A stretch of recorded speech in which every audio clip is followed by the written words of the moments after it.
Welcome to Real Sense Now. In my opinion, your number one podcast and, of course, radio show right here, airing on Florida Man Radio, where we cover all things real estate, wealth creation, and so much more.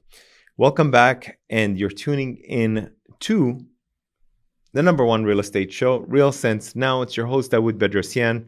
I'm here to cover all things real estate for you. Every week, we have a different guest that shares their insights, their knowledge, their wisdom on their area of expertise. And today's guest is someone who I've known for a really long time and someone who I've worked with through great times and hard times. And I'm talking about more so from the economy than anything else.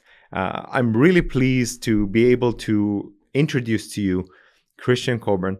Not the first time on the show, second time, because your information was so good, we needed to bring you back. Awesome. Thank you for being a part of our show as well, too. So, Christian, before we get started, I like to say on the show that here on Real Sense Now, we'd like to share with you how owning real estate, trading real estate, is essentially the cheat code to your success. Mm-hmm. Tell us a little bit about your incredible journey. You have some really keen insights and strategies in terms of how you trade real estate, how you invest in real estate. I want to hear it all. And I want people who have an interest in, buying a house, flipping it, wholesaling it, that end of the real estate investment spectrum, to learn from the successes and, of course, the pitfalls that you can run into. Of course. Our job here is to impart so much wisdom and so much knowledge that they are empowered to take that step if it's something that they're passionate to do as well, too. So please welcome the one and only Christian Coburn. Thank you for coming on. Chris, how did this all start for you? It's funny. My dad, he started off, and my mom, actually, I was taking a year off of college. I was a baseball player, an athlete, and essentially she said, you're going to do something productive with your life. If you're going to take a year off, you're going to earn your way. So she said, get your real estate license and go sell timeshare. The foundation of life itself, I feel like, is sales, right? If you're decent at sales, you can probably find some ways to make some money. I'm pretty sure almost all aspects of life have some tie-in with sales. Yep. Whether you're trying to convince your little kid or your relationship to go and do something that you need to do, or at least gather the information to impart a better decision-making process for the person who needs to go through it. So yeah, I would agree with you for sure. Yeah, and what that transitioned into was I got the foundations of selling, and my dad was selling at KB Homes. He was selling homes at KB Homes. So real estate was always kind of like something that I was going to end up doing. And he basically met somebody that was trying to do a lease back, and it ended up being one of his best friends. That became my mentor and got me into basically wholesaling. He was flipping properties and lending money since 95. So that was my introduction. I followed him over. I was building shelves in his garage. Like, I need to do whatever you're doing because this is the house that I want. He had a 2.5 acre lakefront, 7,000 square foot house. I'm like, okay, who are you listening to? This is a guy I need to listen to, right? So I started wholesaling. And that was where I got my foundation in real estate. When you're wholesaling, you learn how to be the source of the deal. Now you know how to fish, right? Teach a man how to fish and he'll eat for life instead of just giving him a fish, right? So when you learn how to wholesale, it teaches you how to quickly underwrite, how to negotiate with sellers, how to find the ARV or the after repair value very quickly. When you can quickly underwrite a deal, it allows for you to execute with speed. And time is money, right? But in wholesaling, it's all about and lending. What I learned when my mentor was flipping money, because he was actually lending money and then selling the paper, right? So I learned how to wholesale. I learned how to lend money. I learned how to property manage, project manage, construction, all the rest of it in a very condensed time because of the experience that I had around me. So it turned into me getting into a bunch of different networking events and opportunities to realize multifamily is the same thing as single family with more numbers, more sophisticated people.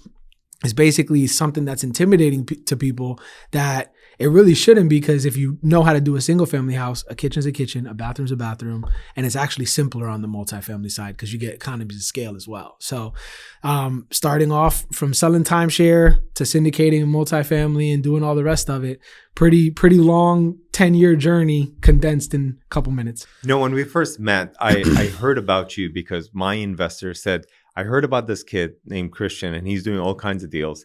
I just closed on a deal and the title person was saying he's probably done 100 deals last year or whatever the case may be. And I said, of course, I have to meet you. I was going out to an international property show and I needed some inventory for some fix and flips or some entry-level properties. And you came into my office and the first thing that came into my mind was, how old is this kid? Is he like 22 years old, 23 years old? Like, I mean, like, what's he doing here with all of these properties? We sat down. In fact, it was really you, the guy who I spoke on the phone. And I really appreciate our friendship. I've learned a lot from you. We've done a lot of deals together. But I really want to go back.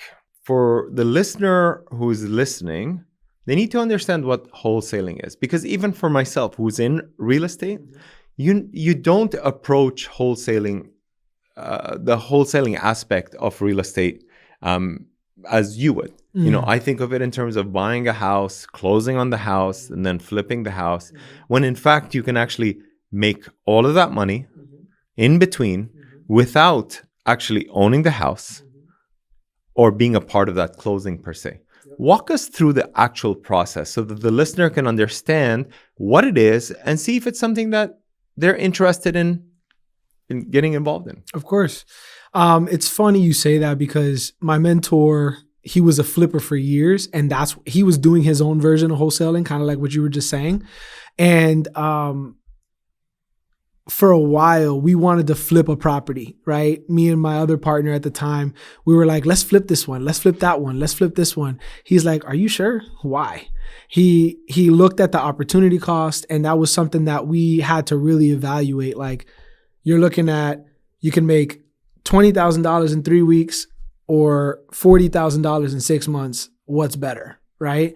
So the concept of wholesaling is essentially negotiating a good deal with the seller, getting that seller under contract. Once you have that contract, you have a certain inspection period depending on how you write your agreement, right? And when you don't ever put something under contract that you don't have the ability to close on. Let me preface with that.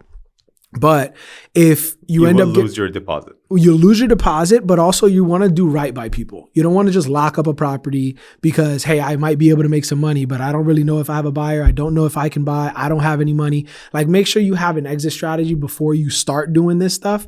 You can fish and you can create very quickly if you have a good deal. So it's not a barrier to entry when it comes down to, you don't have to have everything set in stone before you move.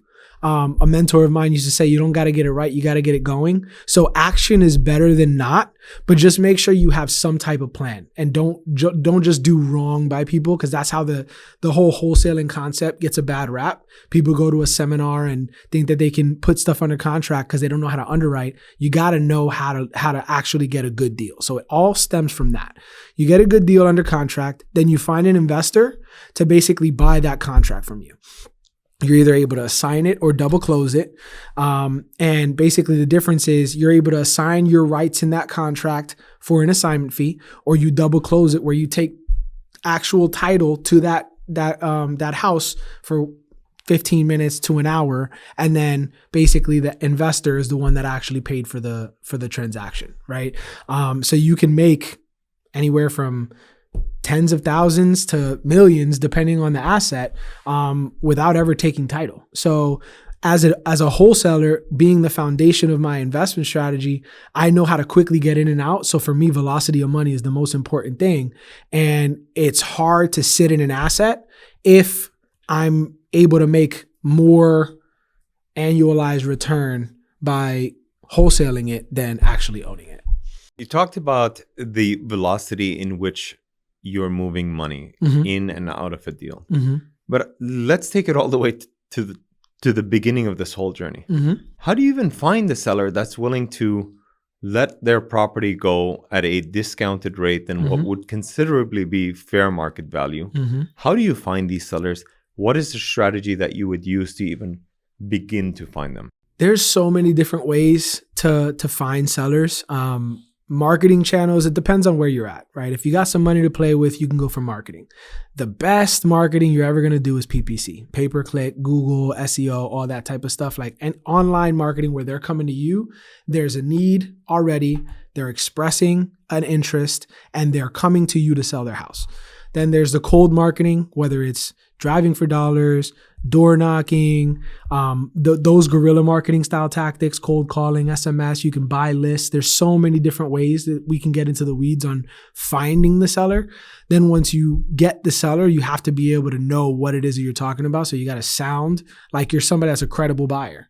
Once they believe that, they're willing to go to contract because they have a problem on their hands. But you have to know how to kind of navigate that, right? And that's usually the case. There is a problem. They need to offload the property as quickly as possible. They need to collect the cash. A lot of the investors are buying these properties cash outright and are able to maneuver through it. But it's been challenging over the last few years. I mean, during COVID, while everybody was stuck at home, we were doing heaps of deals together with hedge funds and a number of other really large investor pools that wanted to come and acquire single family homes for rental purposes.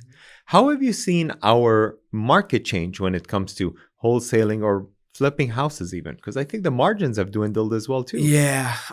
There's a reason why over the last few years, I've kind of transitioned out of single family and more into multifamily, right?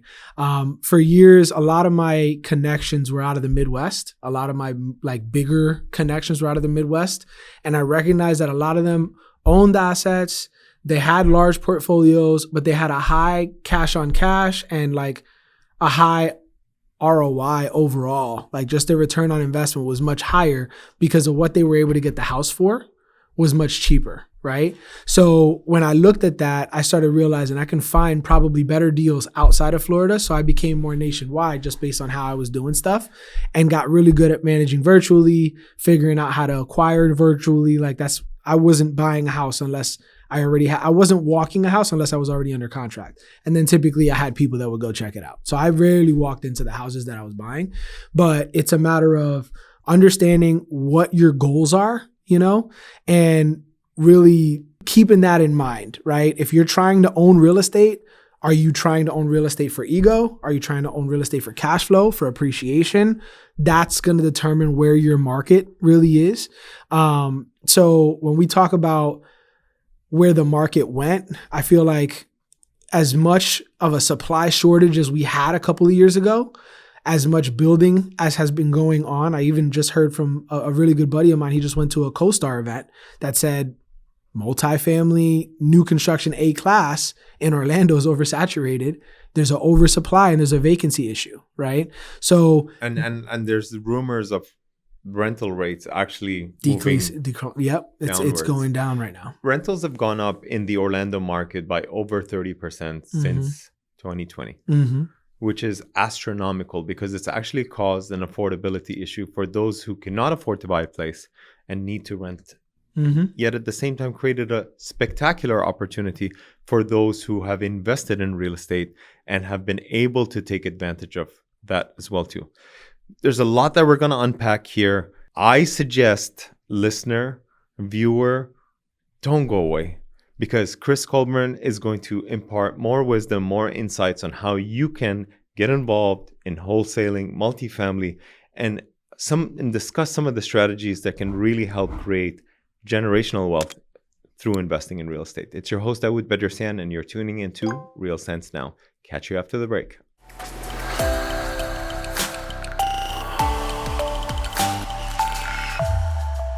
Welcome back, Real Sensors. Today's episode is probably a condensed course that you would probably need to check out right here on Real Sense University. If you're a real estate enthusiast, you're listening to the right show, Real Sense Now, where we decode the complexities of this property market and bring you insights from the industry's brightest minds.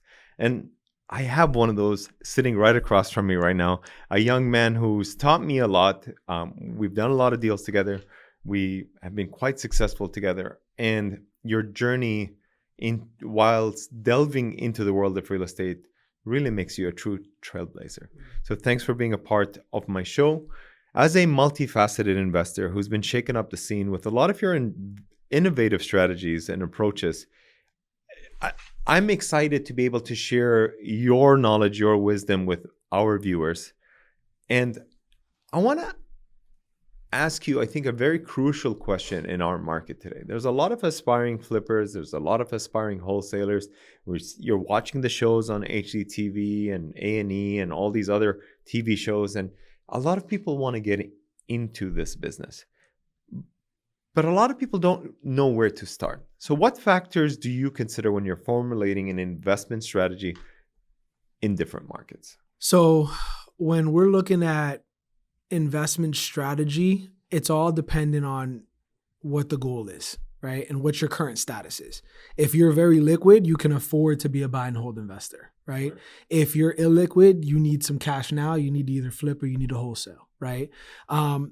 A lot of times people have this limiting belief also that you have to have money to invest in real estate. Really, you have to have money to invest in anything. If you have a foundation in sales and a foundation in understanding what a good deal actually is, it makes it very easy to get the money, right? Because there's an abundance of money right now, even though money's tighter in this kind of a market. There's an abundance of money if you have the right deal. And that's the key, right? And you know what? I'm a real life example and testament of exactly what you're saying. You know, we've tied up a deal that is a really great deal. I just told you about it in between the break. And one of the challenges that we were facing was, how do we come up with the money?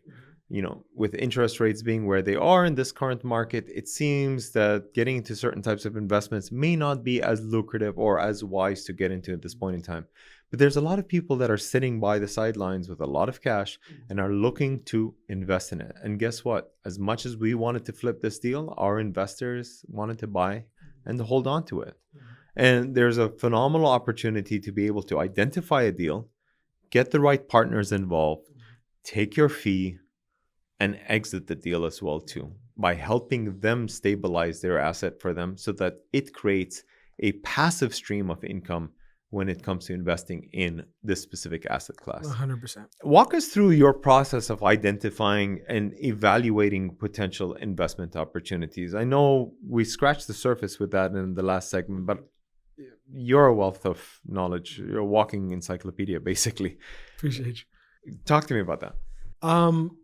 Again, it all depends on the goal, right? For us, especially since we transitioned into multifamily, we're looking at multiple factors. We're looking at appreciation in the market, the cap rates in the area. So the cap rate is basically the cash flow of the property and how much it will trade once you've got the cash flow going at a certain rate, right? So it's your net operating income divided by the overall percentage will give you the number that the property will sell for, right? And in this aspect, the lower the cap rate, the higher sales price, because it's a percentage, right? So when you look at those A-class markets, right, you know you're going to be buying premiums.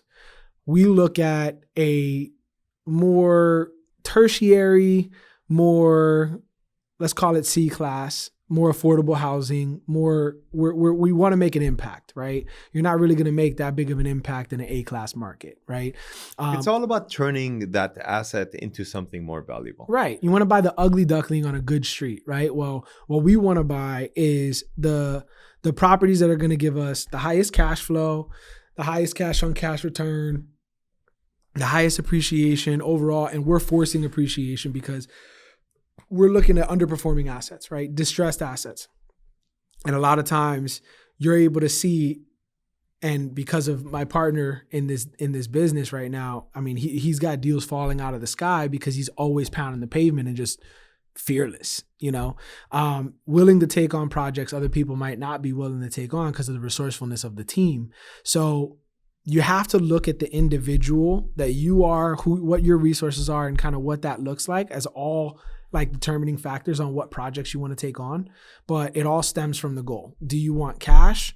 Do you want appreciation? Do you want cash flow? Because there's different thought processes. Cash is king, cash flow is king, and appreciation is what builds net worths, right? You can get appreciation in those ugly markets, if you will, if you do it right and you buy right, because you make your money on your buy. It's funny, you talk about cash flow.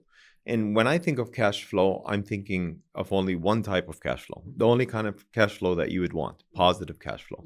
But there's a lot of markets in North America, whether it's a New York market or a Toronto market or Chicago or some of the bigger cities, LA, where you're really not getting any or very little cash flow.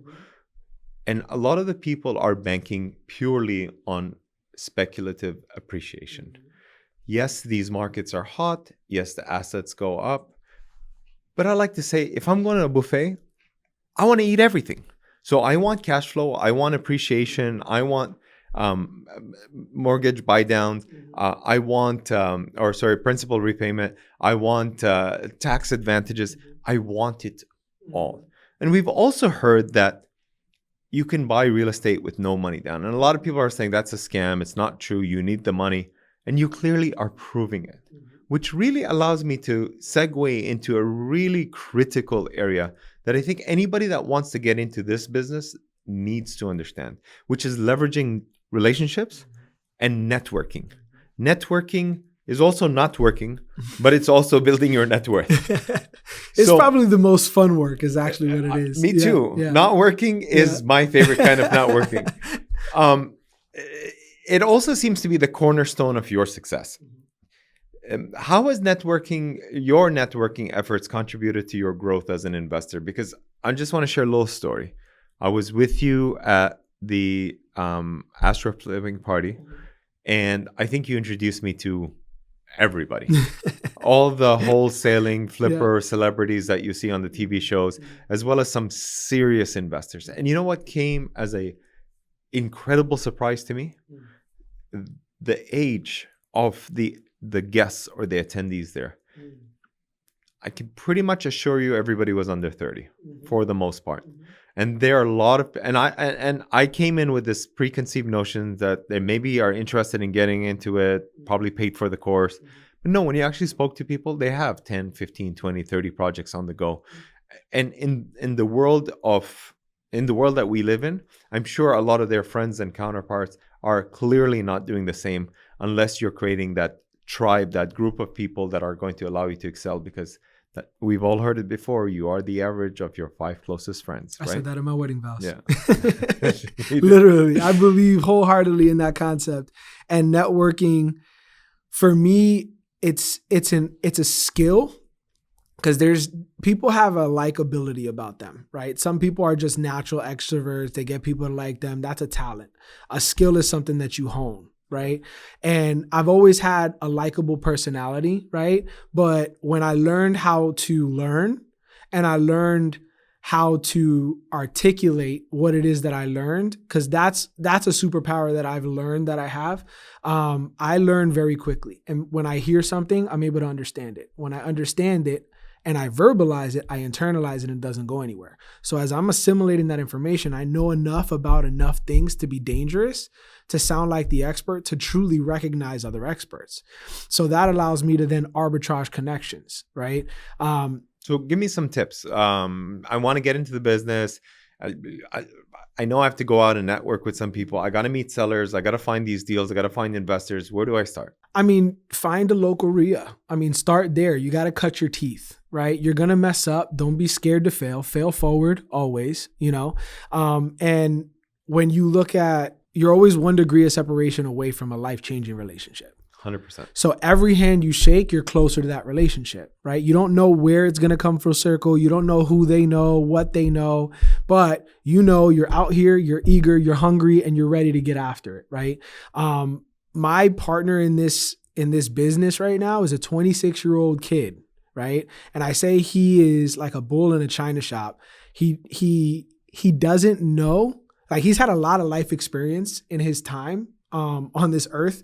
Like, he's gone through a lot of hardship, but he's got that youth, that infallible youth to him, that it's just like, he's fearless and he doesn't know in the best way possible. So he goes into every room and he just he's a web, and he's able to paint a big enough vision to get people to buy in. That's the epitome of a good visionary, right? So I say that to say, In a year, we acquired about 450 units and have about 4,300 units in the pipeline. And I say units as multifamily units, acquired like 10 deals that as we controlled them, not only could we wholesale them, not only could we flip them, not only are we getting paid on the cash flow, we're getting the refi proceeds that are tax-free, mind you. We have the ability to cost seg. We have the ability to get tax credits. There's a lot more aspects of controlling the deal that you get to benefit off of when you own real estate. And when you get into multifamily, I said 2 years ago, I'm going to get out of single family because it was too transactional for me, right? It's a great place to start and get a foundation. But the reason why people typically end up in commercial is because for the same amount of work, because I always realized the smaller deals were always my most difficult deals. Yeah.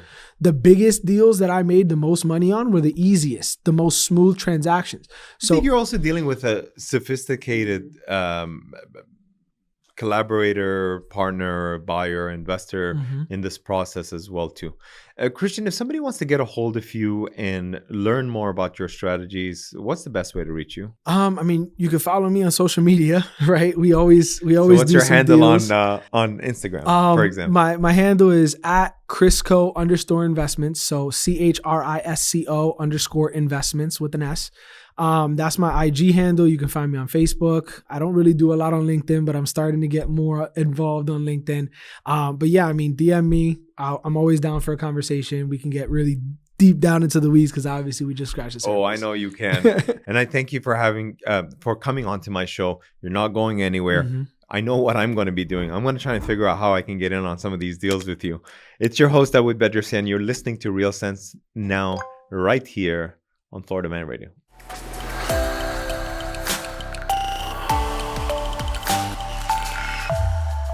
And we are back, real estate aficionados.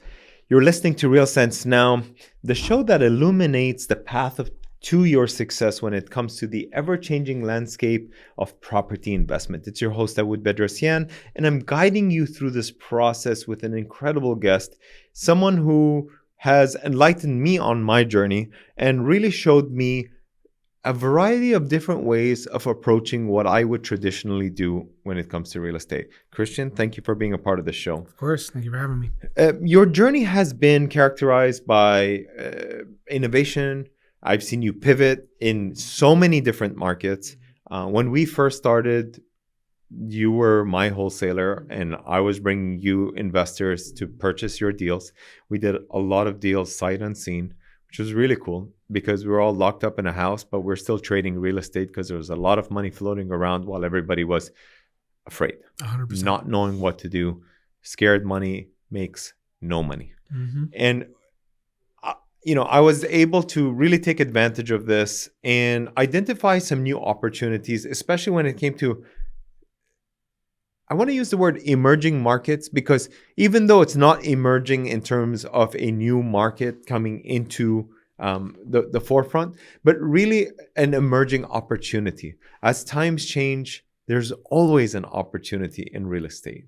You just need to learn how to identify it. 100%. You need to identify how to have the right collaborators that are collaborating with you to ensure that the deal will materialize and will become extremely fruitful for those involved in it.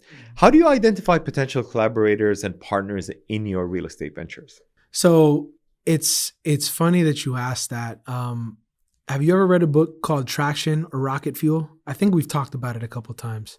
I need to get it. I'm getting it after the show. Yeah. So Traction is probably the fundamentals of business. For anybody who's looking to establish a business, has a business and hasn't read it, there's a reason why Rocket Fuel is named the Rocket Fuel, right? Talks about the integrator and visionary. The visionary is the one that has 30 ideas and one of them might come true. The integrator is somebody that is going to make those ideas happen. When a good integrator and visionary come together, it's literally like pouring rocket fuel on a fire, right? You're just going to go to the moon. So when I'm looking for potential collaborators, I start off with core value alignment. Right? Core values are the number one thing, because if you don't have genuine core values with somebody, Trust is where it's the foundation of any sale, right? And core value alignment means that you know that when your character is in question, y'all are aligned. You don't have to worry about, because business is a cutthroat like area, you know. Real estate can be cutthroat as well. So when I look at that, do I like you? Do I see myself being able to kind of have you around my family, right? And do we align in the things that are the most important? That's the foundation of it. Then what I look at is unique ability, right? What are you great at? What am I great at? How do we enhance each other? And I lead with value, right? Any room I go into, I'm looking to try and find a way to be valuable, right? If I'm looking at a networking event, somebody's on stage speaking, I try and stand out by asking intentional questions. So as they're speaking and I'm assimilating the information, I'm looking at what's that one question that I'm going to ask that's going to make them edified in their environment. To everybody, that's going to add value to the room. That's going to be the question people didn't even realize they were thinking about or needed to have the answer to. And then when I ask that, they remember my face.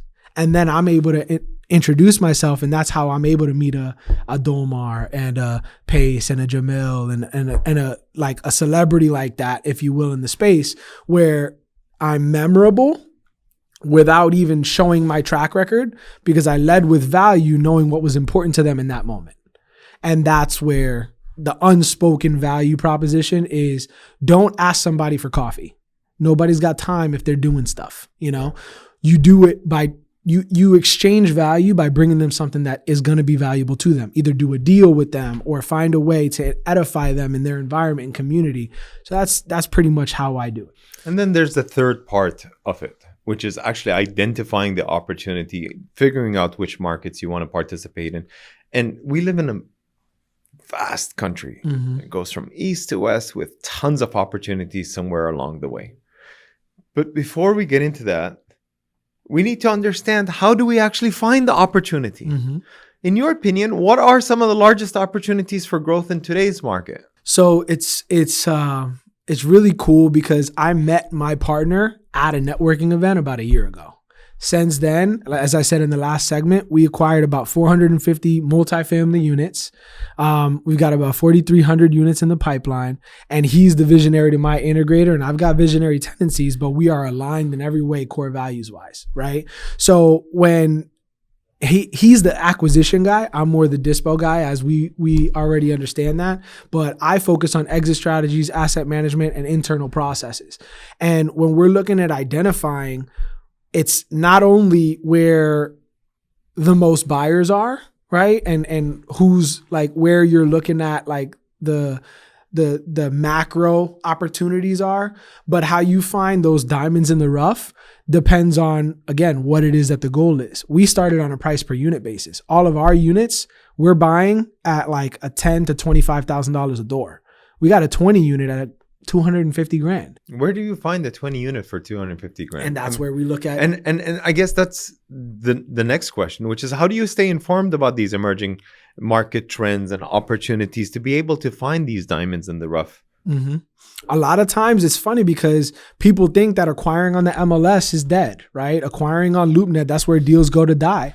That's how we found one of our major hubs. That's how we got a good amount of our deals, but they were just sitting there, and they were where deals go to die. It was dying, and we found it, scooped it up, and we offered something that wasn't what they were asking, but we offered to be able to take it down. And it was a project nobody else was willing to take because we saw value where other people didn't.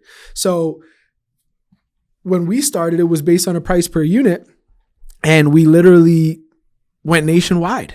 And it was, okay, where's the greatest opportunity based on this being a hub? Can we build out here? And then we started seeing some success. So right now we're in Texas, we're in New York, we're in South Carolina.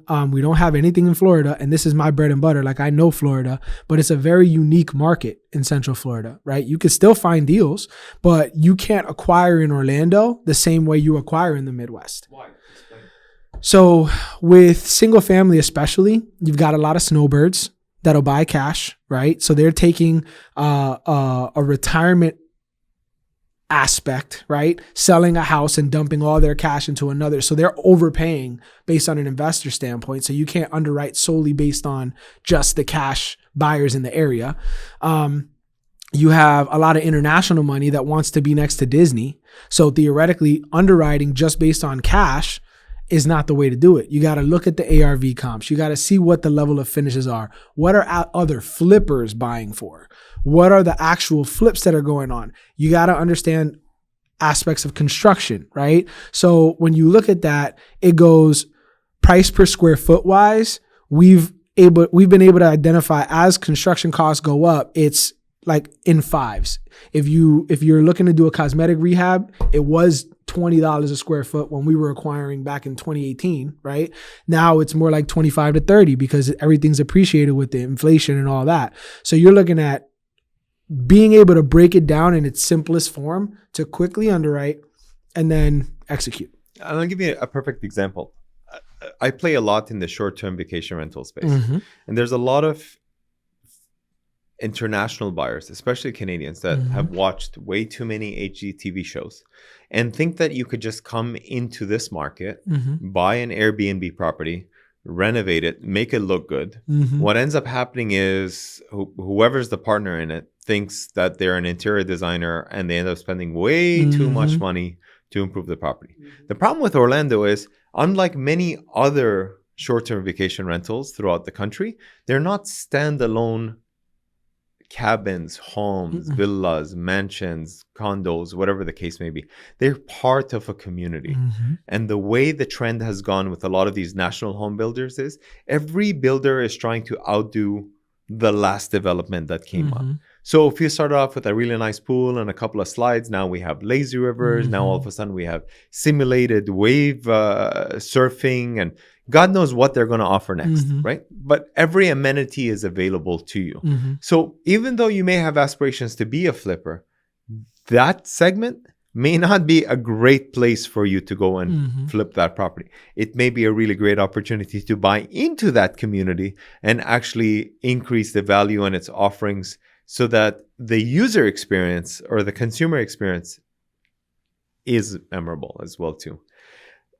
You've faced a lot of challenges along the way. I know we both have, while we've gone through the transitions of no inventory in the market, lots of inventory in the market, REOs, no REOs. What has been one of the biggest challenges that you've encountered in your real estate career that you've overcome? I think the biggest challenge that I had was redefining myself as like from the real estate guy to being able to just be Christian the connector, right? I learned a lot from wholesaling, and it was really the fundamentals of business, you know? So I was able to take that into mergers and acquisitions. I was able to take that into affiliate marketing. I was able to take that into other opportunities, vertically integrating. And I took about 2 years off of real estate altogether because I really wanted to get out of that transactional aspect and do something once and have it pay me for a long time, right? So that redefinition was also finding where I'm going to be able to do it. And I found my way back to real estate and multifamily, because you do it once and it pays you multiple times over. And there's so many different ways you can monetize. And that's why multifamily is so popular today in terms of an asset class. As you can see, whenever you're driving around in a lot of cities in Orlando, there's a lot of A-class condo complexes that are popping up like mushrooms all over the town over here too. I want to ask you this. Last question. What do you think investors, or how do you think investors can best position themselves to thrive in this future of real estate that we're experiencing right now? I think depending on where you're at, whether you're a seasoned investor and you're looking for places to deploy, or you're a new investor and you're looking how to learn how to do it, it all starts from being the source of the deal, right? If you find somebody that's good at fishing, pour into them, right? If you understand what your unique ability is, lean into that and find people to supplement. I understand partnerships are difficult. I like partnerships, but what I've changed the language is strategic alliances, because you can draw a line in the sand with an alliance and you're not having to do everything together. So if you find enough alliances to balance what your unique ability is, you'll be all right. Christian, thank you for gracing us with your wisdom and your expertise. Once again, if somebody wants to get a hold of you, what's the best way to reach you? Start with social media. My Instagram handle is at Crisco_investments. That's CHRISCO_investments. And Facebook. I love it. Thank you, Real Sensors, for joining yet another Real Sense University crash course right here in wealth creation through wholesaling, flipping, multifamily, and a whole lot more. It's your host, Dawood Bedrosian, reminding you to stay curious, stay ambitious, and always keep your real estate goals in sight. Until next time, take care and keep reaching for the stars. If you want to get a hold of me and have a real estate question, all you have to do is go to my website, realsensenow.com, or hit me up on any one of my social media platforms, Instagram, Facebook, or LinkedIn. Until next time, it's your host, Dawood Bedrosian, and you're tuning into Real Sense Now.